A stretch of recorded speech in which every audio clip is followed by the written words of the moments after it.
Hi అండి. నేను ఇప్పటికి నా యూట్యూబ్ స్టార్ట్ చేసి ఒక 6, 7 నెలలు అలా అయిందండి. ఇక్కడికి నాకు మోస్ట్ రిక్వెస్టబుల్ వీడియో అంటే అందరూ మీ రాజుల బిర్యానీ మసాలా చూపించండి అని అందరూ కామెంట్ చేసింది.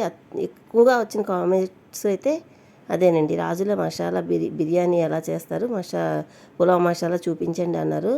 దానికోసం నేను ఏం పదార్థాలు తీసుకున్నాను, ఎంతెంత పదార్థాలు తీసుకున్నాను అన్ని గ్రాములతో సహా మీకు స్క్రీన్ మీద ఇస్తాను. ఇవన్నీ కూడా సోపు ఒక 60 గ్రాములు తీసుకోవాలండి. ధనియాలు 30 గ్రాములు, యాలికలు 20 గ్రాములు, లవంగాలు 15 గ్రాములు, దాక్షిణ చెక్క, అనాస పువ్వు, జాపత్రి అవన్నీ కూడా 10 గ్రాములండి. మరాఠీ మొగ్గలు ఒక 10 గ్రాములు, జాజికాయలు 2 లేదంటే 10 గ్రాములు, అలాగే గసగసాలు 20 గ్రాములు. ఇలాగ మొత్తం అన్నీ తీసుకొని ఎండలో పెట్టుకోవాలండి. ఒక పూట మంచి ఎర్రగా ఉండే ఎండలో పెట్టుకొని ఆ వేడి చల్లారక ముందే మనం చక్కగా మిక్సీ పట్టుకోవాలండి. మళ్ళీ చల్లారిపోతే అవన్నీ కూడా మెత్తగా నలగవమాట. అందుకని చల్లారక ముందే ఆ వేడి మీద ఉండేటప్పుడే మనం మిక్సీ పట్టుకోవాలి. అలాగే ఎండలో పెట్టుకునేటప్పుడే జాజికాయలు ఉన్నాయి కదండి, చితగ్గొట్టి ఎండలో పెట్టుకుంటే లోపల వరకు బాగా ఎండుతుందండి. ఎండి మెత్తగా పౌడర్లాగా మిక్సీ పెట్టుకోవచ్చండి. చూడండి, మొత్తం మసాలా సామాన్లు అన్నీ కూడా పెద్ద జార్లోకి తీసుకున్నానండి.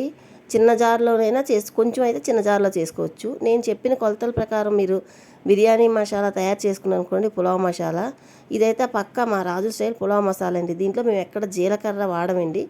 ఇలా తయారు చేసుకున్న మసాలా మీరు చక్కగా ఏ పులావుల్లోకైనా, బిర్యానీలోకైనా, మసాలా కర్రీస్లోకైనా వేసుకుంటే చాలా కమ్మగా ఉంటాయండి.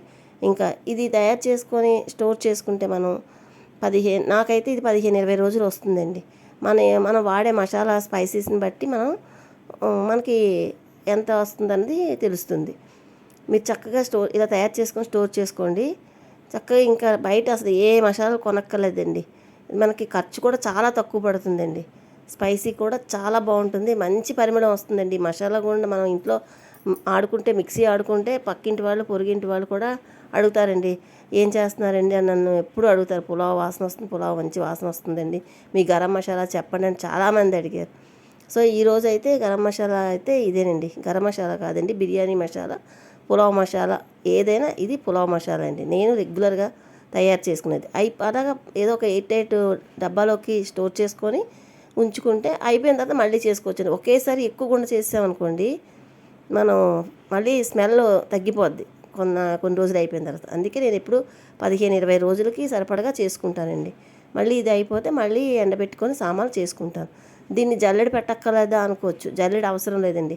డైరెక్ట్గా ఎండలో తీసుకొస్తే మెత్తగానే పొడి అయిపోతుంది. మరి ఒకవేళ మీకు ఇంకా మెత్తగా కావాలంటే జల్లెడ పట్టుకొని ఆ మురియాలు మళ్ళీ 2-3 సార్లు మిక్సీ పట్టేసుకుంటే ఇంకా మెత్తటి పౌడర్ వస్తుంది. నా వీడియో నచ్చితే లైక్ చేయండి. మంచి వీడియోల కోసం సబ్స్క్రైబ్ చేసుకోండి. Thank you for watching.